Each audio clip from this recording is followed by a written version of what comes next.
So what is FTP? It stands for File Transfer Protocol.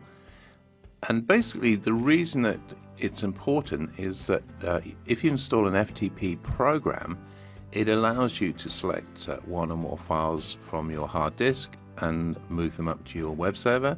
Or conversely, you can select files on your web server, maybe your backup files, things like that, and copy those down to your hard disk. So it's a way of bypassing WordPress, if WordPress is what you're using.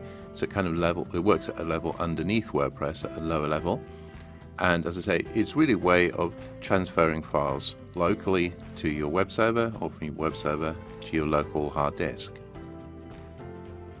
Now, as far as installing an FTP program is concerned, there's lots of different ones. Certainly if you're using a Windows-based machine, I would use something called Filezilla.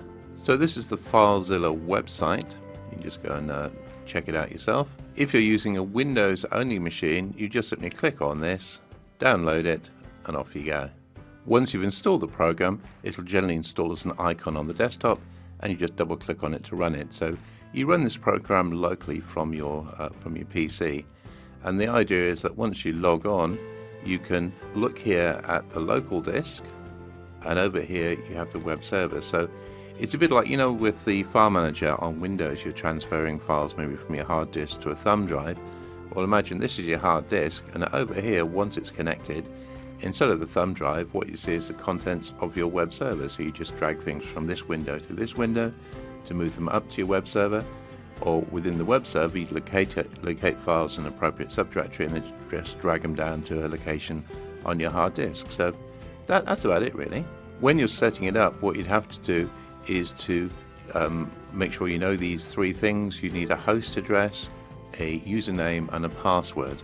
So assuming you've got a website set up with a hosting company, they will also give you this information. So you can install Filezilla, type in the name of the host there, put a username, put a password in, click on Quick Connect, and that's it. You're connecting from your hard disk to your web server.